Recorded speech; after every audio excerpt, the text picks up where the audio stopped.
Written by Alexandre Dumas. The Count of Monte Cristo.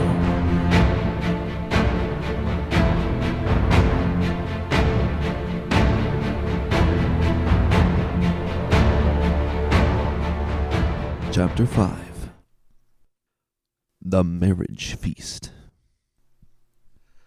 The morning sun rose clear and resplendent, gilding the heavens and even the foamy waves with its bright, refulgent beams. The plenteous feast had been prepared at La Réserve, with whose arbor the reader is already familiar.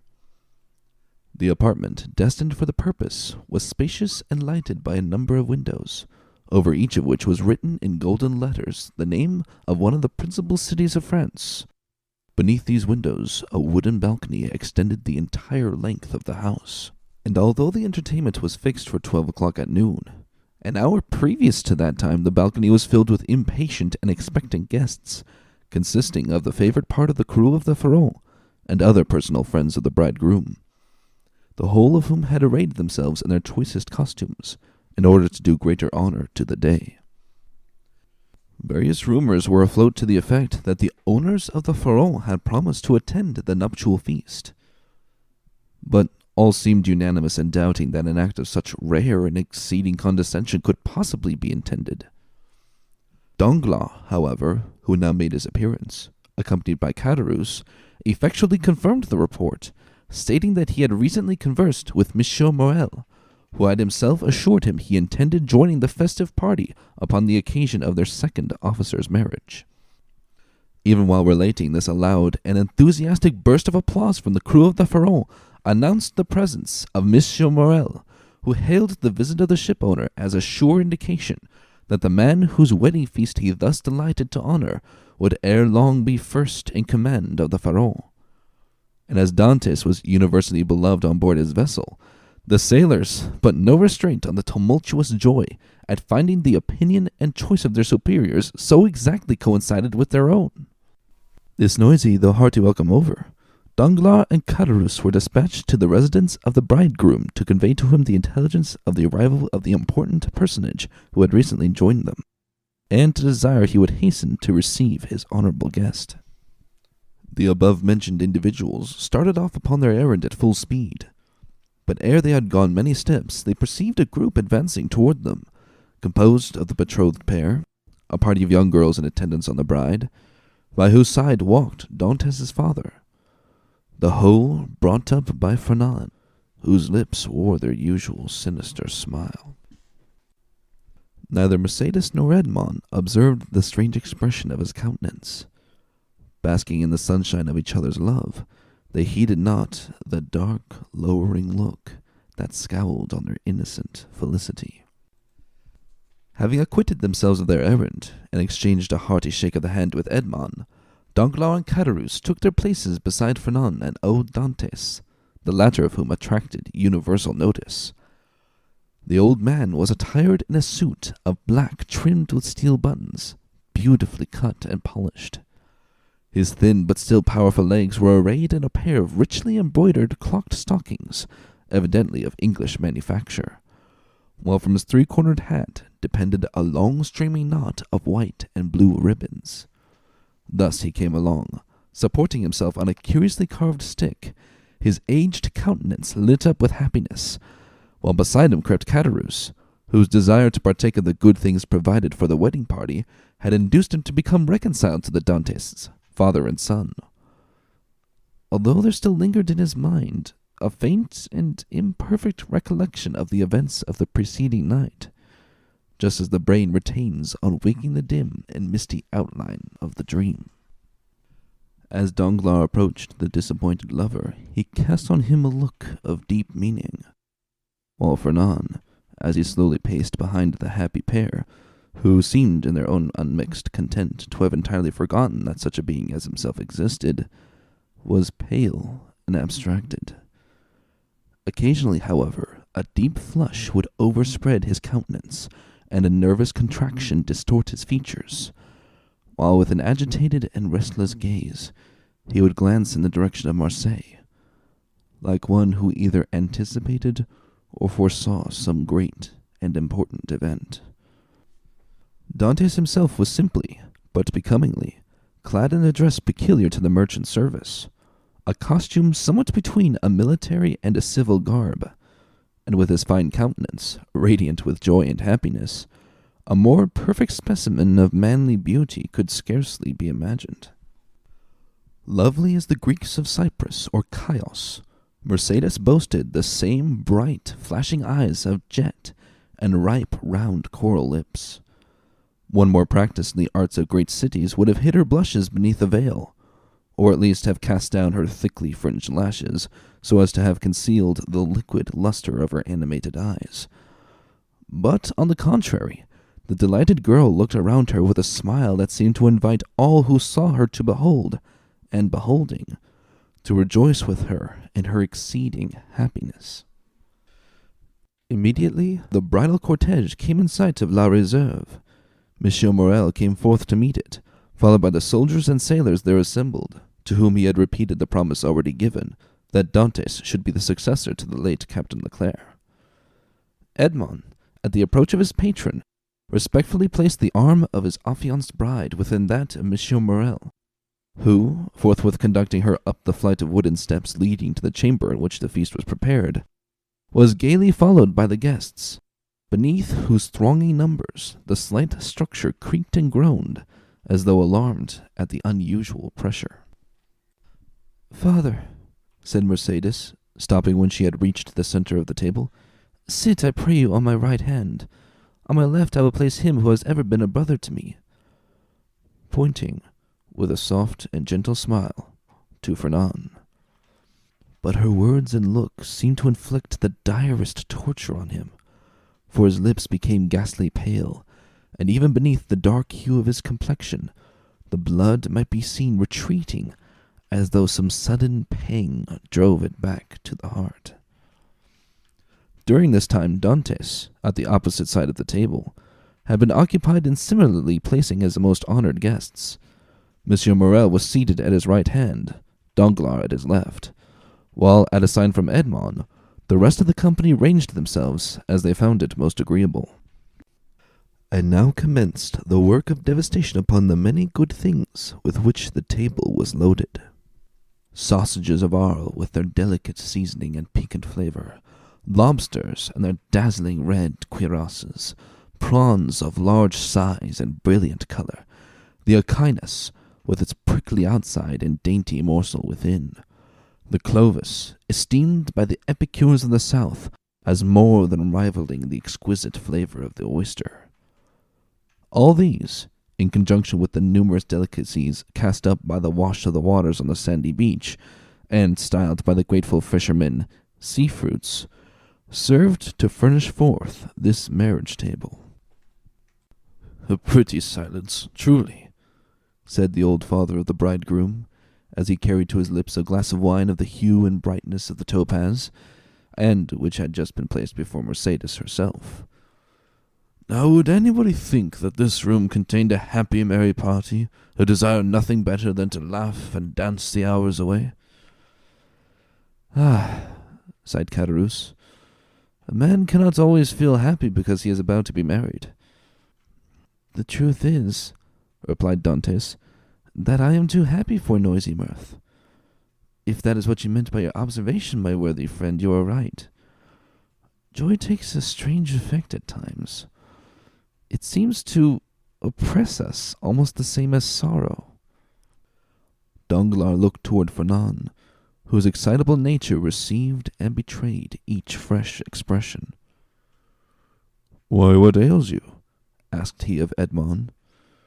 "Do you fear any approaching evil? I should say that you are the happiest man alive at this instant." "And that is the very thing that alarms me," returned Dantes. "Man does not appear to me to be intended to enjoy felicity so unmixed. Happiness is like the enchanted palaces we read of in our childhood, where fierce, fiery dragons defend the entrance and approach, and monsters of all shapes and kinds, requiring to be overcome ere victory is ours. I own that I am lost in wonder to find myself promoted to an honor of which I feel myself unworthy, that of being the husband of Mercedes." "Nay, nay," cried Caderousse, smiling. "You have not attained that honor yet. Mercedes is not yet your wife.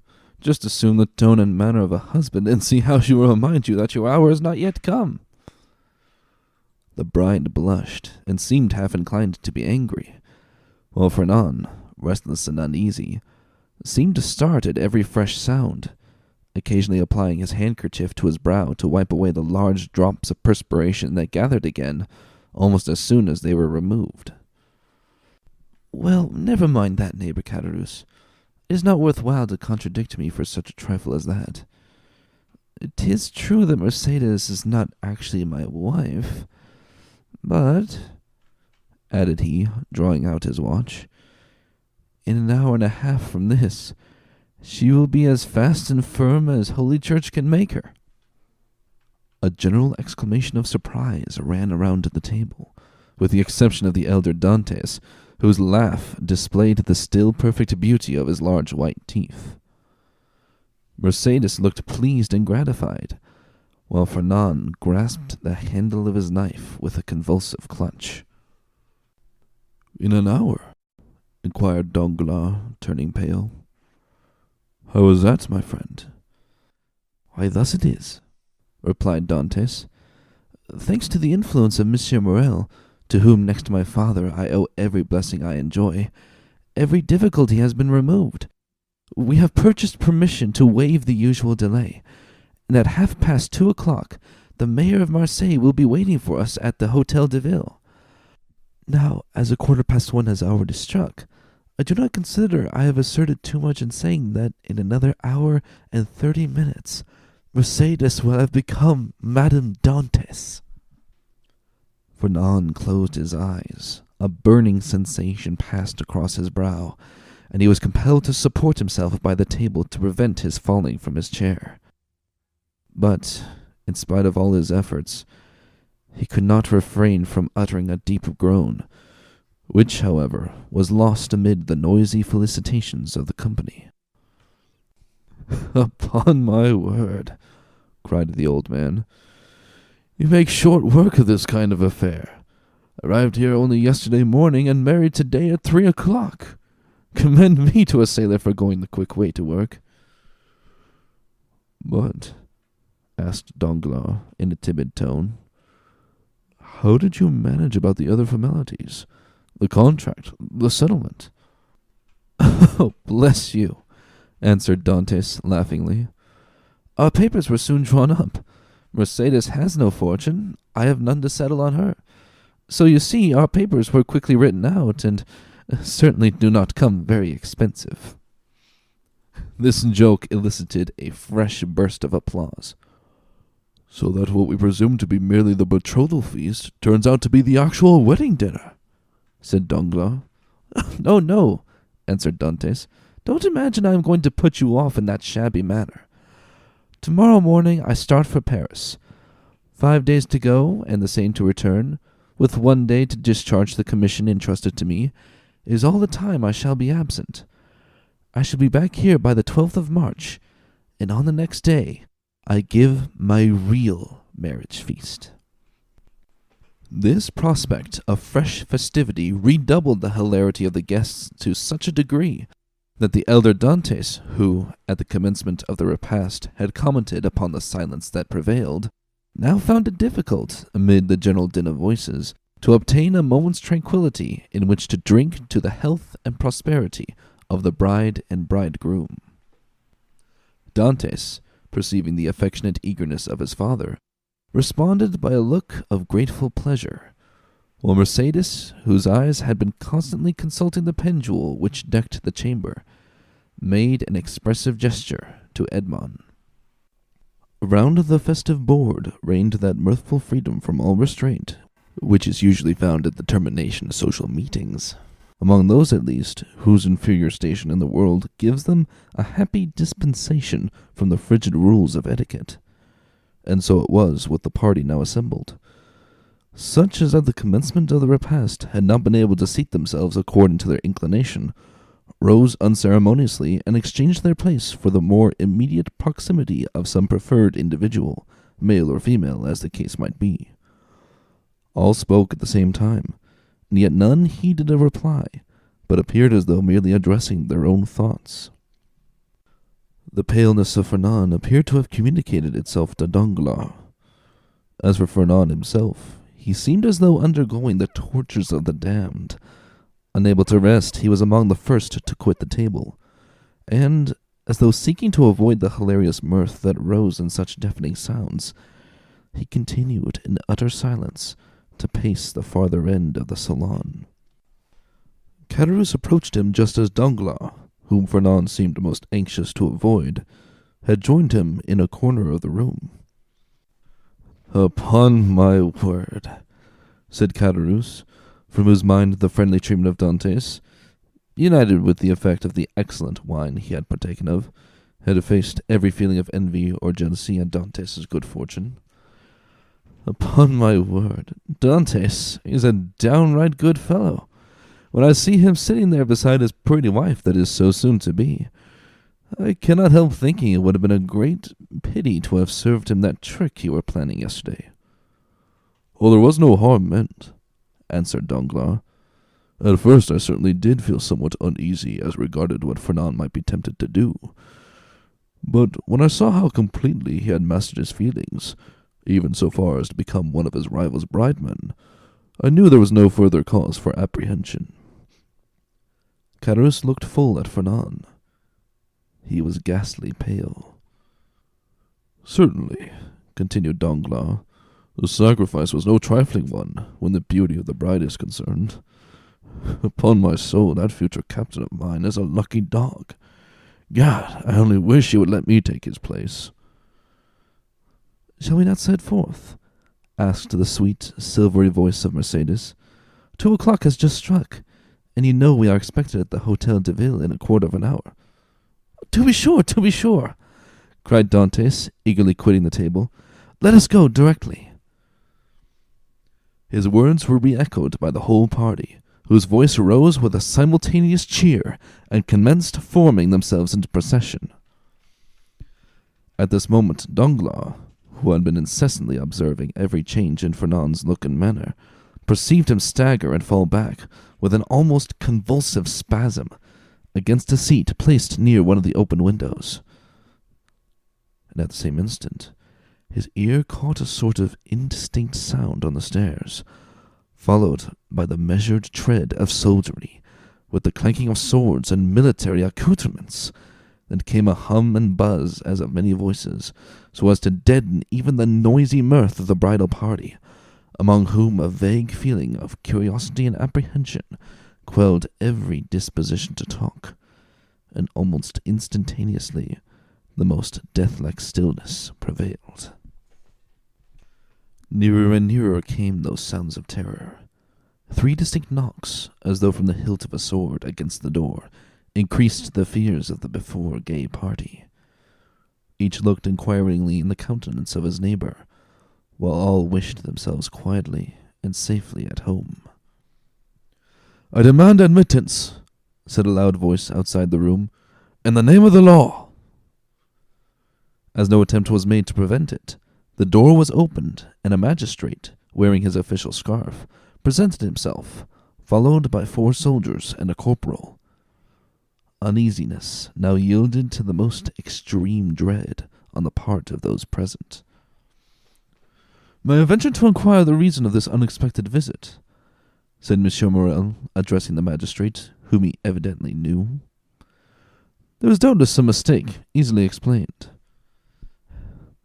"If it be so," replied the magistrate, "rely upon every reparation being made.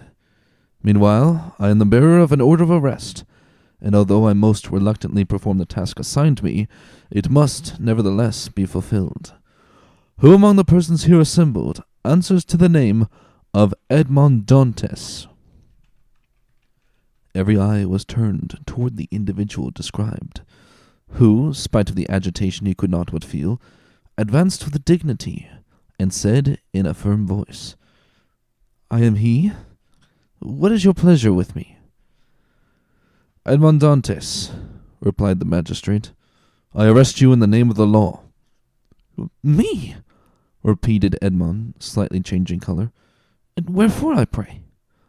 I cannot inform you, but you will be duly acquainted with the reasons that have rendered such a step necessary at your first examination. Monsieur Morel felt that further resistance or remonstrance was useless. He saw before him an officer delegated to enforce the law, and perfectly well knew that it would be as unavailing to seek pity from a magistrate decked with his official scarf as to address a petition to some cold marble effigy. Old Dantes, however, saw not all this. His paternal heart could not contemplate the idea of such an outrage as consigned his beloved child to prison amid the joys of his wedding feast. Rushing forward, therefore, he threw himself at the magistrate's feet, and prayed and supplicated in terms so moving that even the officer was touched. And although firm in his duty, he kindly said, My worthy friend, let me beg of you to calm your apprehensions. Your son has probably neglected some prescribed form or attention in registering his cargo, and it is more than probable he will be set at liberty directly he has given the information required, whether touching the health of his crew or the value of his freight. What is the meaning of all this? Inquired Caderousse frowningly of Danglars, who had assumed an air of utter surprise. How can I tell you? Replied he. I am, like yourself, utterly bewildered at all that is going on, not a word of which do I understand. Caderousse then looked around for Fernand, but he had disappeared. The scene of the previous night now came back to his mind with startling accuracy. The painful catastrophe he had just witnessed appeared effectually to have rent away the veil which the intoxication of the evening before had raised between himself and his memory.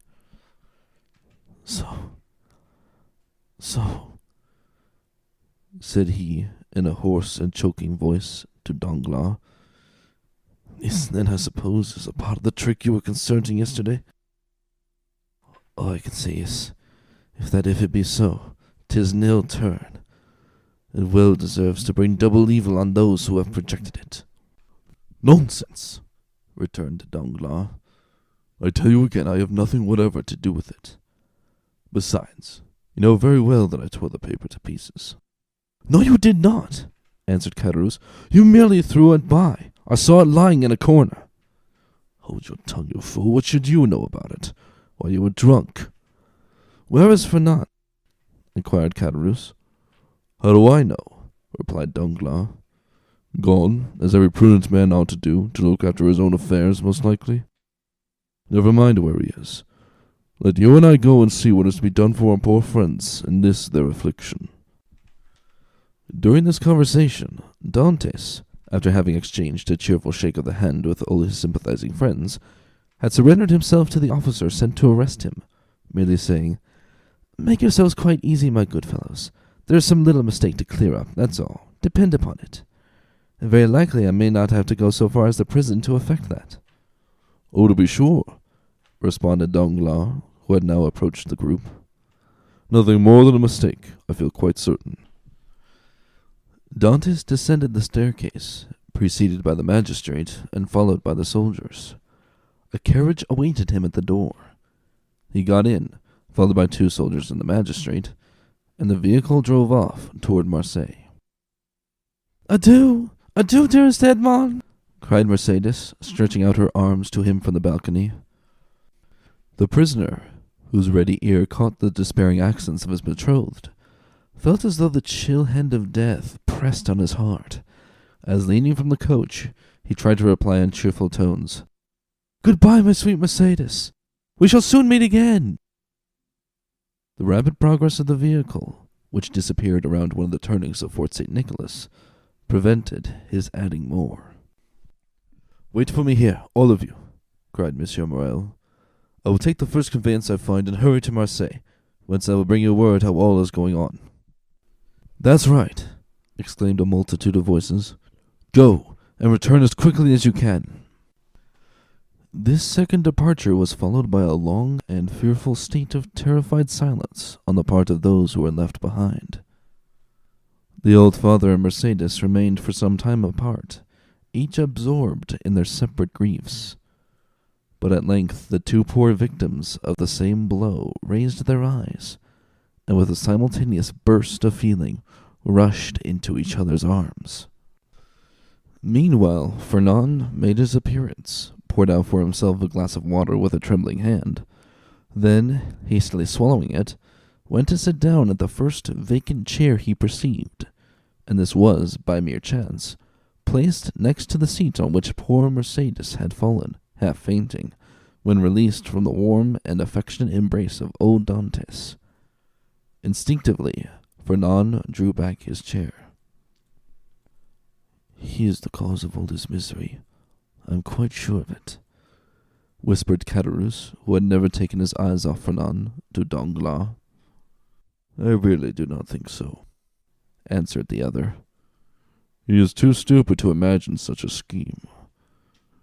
I only hope the mischief will fall upon the head of whoever wrought it." "You don't mention those who aided and abetted the cruel deed any more than those who advised it," said Caderousse. "Surely," answered Danglars, "one cannot be expected to become responsible for all the idle words one may have been obliged to listen to in the course of our lives." Meantime, the subject of the arrest was being canvassed in every different form. "What think you, Danglars," said one of the party, turning toward him, "of the late unfortunate event?" "Why, upon my word, I know not what to say," replied he. "I think, however, that it is just possible Dantes may have been detected with some trifling article on board ship considered here as contraband." "But how could he have done so without your knowledge, Danglars? Who was the ship's supercargo?" "Why, as for that, I could only know what I was told respecting the merchandise with which the vessel was laden. I know she was loaded with cotton, and that she took in her freight at Alexandria from the magazine of Monsieur Pastre, and at Smyrna from Monsieur Pascal's. That is all I was obliged to know, and I beg I may not be asked for any further particulars." "Now I recollect," said the afflicted old father. "My poor boy told me yesterday he had got a small case of coffee and another of tobacco for me." "There, you see," exclaimed Danglars. "Now the mischief is out. Depend upon it, the custom-house people went rummaging about the ship in our absence, and discovered poor Dantes's hidden treasures." Mercedes, however, paid no heed to this explanation of her lover's arrest. Her grief, which she had hitherto tried to restrain, now burst out in a violent fit of hysterical sobbing. "Come, come," said the old man. "Be comforted, my poor child. There is still hope." "Hope," repeated Danglars. "Hope," faintly murmured Fernand, but the words seemed to die away on his pale, agitated lips, and a convulsive spasm passed over his countenance. "Good news! Good news!" shouted forth one of the party stationed in the balcony on the lookout. "Here comes Monsieur Morrel back. No doubt now we shall hear that our friend is released." Mercedes and the old man rushed to meet the person from whom they hoped so much. But the first glance at the pale, desponding countenance of Monsieur Morrel prepared them for evil tidings. "What news?" exclaimed a general burst of voices. "Alas, my friends," replied Monsieur Morrel, with a mournful shake of his head, "the thing has assumed a more serious aspect than I expected." "Oh, indeed, sir, he is innocent," sobbed forth Mercedes. "That I believe," answered Monsieur Morrel. "But still, he is charged." "With what?" inquired the elder Dantes. "With being an agent of the Bonapartist faction." Many of our readers may be able to recollect how formidable such an accusation became in the period at which our story is dated. A despairing cry escaped the pale lips of Mercedes, while the heartbroken father fell listlessly into a chair, kindly placed for him by one of his pitying guests. "Ah, Danglars," whispered Caderousse, "you have deceived me. The trick you spoke of last night has been played off, I see. But I cannot suffer a poor old man or an innocent girl to die of grief through your fault. I am determined to tell them all about it." "Be silent, you simpleton," cried Danglars, grasping him by the arm, "or I will not answer even for your own safety. Who can tell whether Dantes be innocent or guilty? The vessel did touch at Elba when he quitted it and passed a whole day in the island. Now, should any letters or other documents of a compromising character be found upon him, will it not be taken for granted that all who uphold him are his accomplices?" With the rapid instinct of selfishness, Caderousse readily perceived the solidity of this mode of reasoning. He gazed doubtfully, wistfully on Danglars, and insensibly continued to retreat from the dangerous proximity in which he found himself. "Suppose we wait a while, and see what comes of it," said he, casting a bewildered look on his companion. "To be sure," answered Danglars. "Let us wait, by all means. If he be innocent, of course he will be set at liberty. If guilty, why, it is no use involving ourselves in his conspiracy." "Then let us go hence. I cannot stay to endure the sight of that old man's distress." "With all my heart," replied Danglars, but too pleased to find a partner in his retreat. "Let us take ourselves out of the way, and leave everyone else to do the same thing if they please." After their departure, Fernand, who had now again become the only friend and protector poor Mercedes could find in this trying hour, led the weeping girl to her home, which she had quitted with such different hopes and feelings in the morning, while some friends of Dantes conducted the poor heartbroken parent to his childless and dreary abode. The rumor of Edmond's arrest as a Bonapartist agent was not slow in circulating throughout the city. "Could you ever have credited such a thing, my dear Danglars?" asked M. Morrel, as, on his return to the port for the purpose of gleaning fresh tidings of Dantes, he overtook his supercargo and Caderousse. "Could you have believed such a thing possible?" "Why, you know I told you," replied Danglars, "that I considered the circumstance of his having anchored in the Isle of Elba as a very suspicious circumstance." "And did you mention these suspicions to any person beside myself?" "Certainly not," returned Danglars, then added in a low whisper, "You understand that on account of your uncle, Monsieur Poliquin Morel, who served under the other government, and who does not altogether conceal what he thinks on the subject, you are strongly suspected of regretting the abdication of Napoleon. I should have feared to injure both Edmond and yourself had I divulged my own apprehensions to a soul.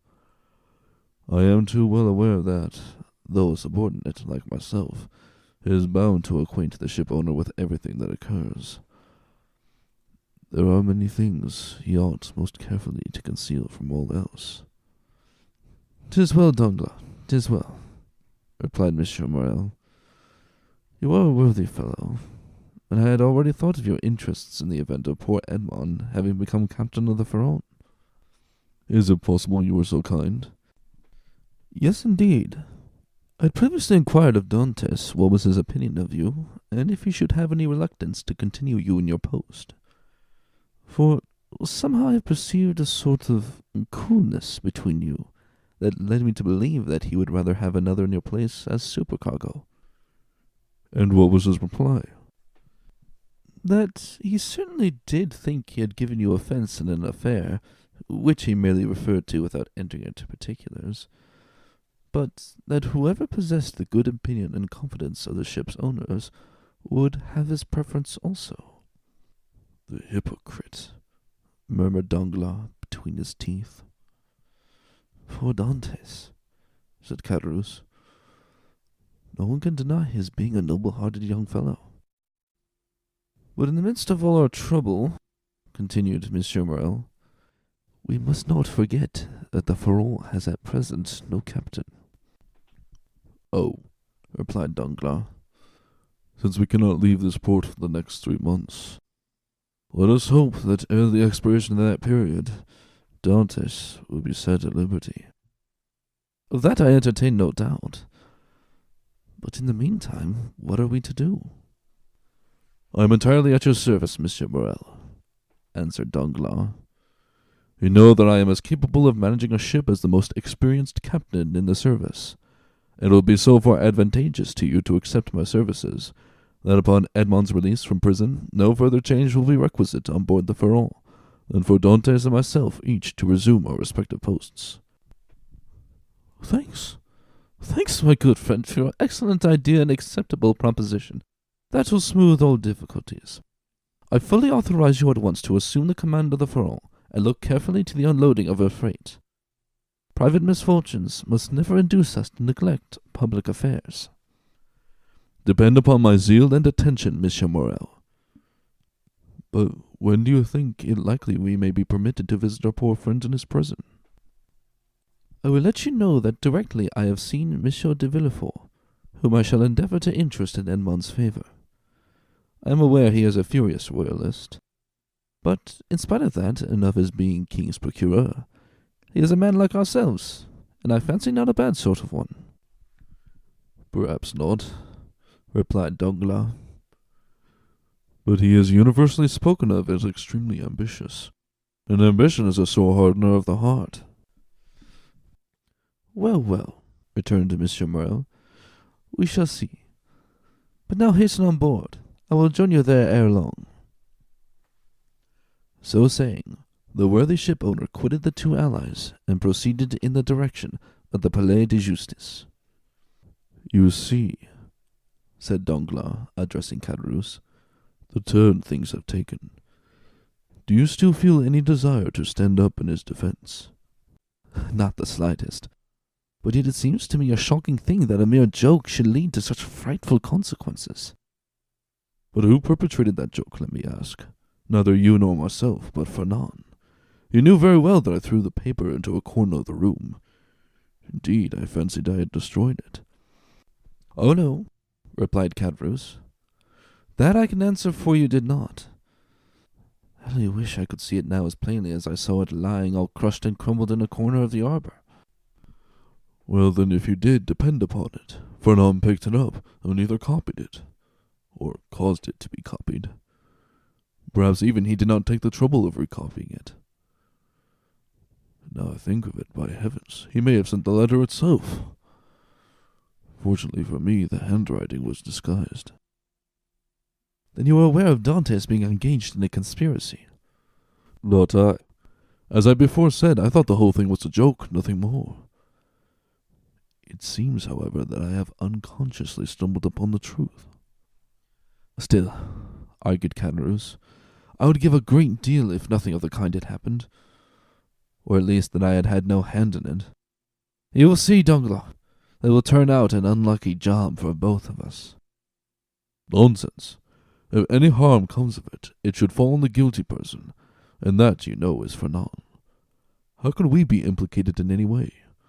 All we have got to do is to keep our own counsel and remain perfectly quiet, not breathing a word to any living soul, and you will see that the storm will pass away without in the least affecting us. Amen, responded Caderousse, waving his hand in token of adieu to Danglars, and bending his steps toward the Allée de Mayenne, moving his head to and fro and muttering as he went, after the manner of one whose mind was overcharged with one absorbing idea. So far, then, said Danglars, mentally, all has gone as I would have it. I am temporarily commander of the Pharaon, with the certainty of being permanently so, if that fool of a Caderousse can be persuaded to hold his tongue. My only fear is the chance of Dantes being released. But bah, he is in the hands of justice, and, added he, with a smile, she will take her own. So saying, he leaped into a boat, desiring to be rowed on board the Pharaon, where Monsieur Morel had appointed to meet him.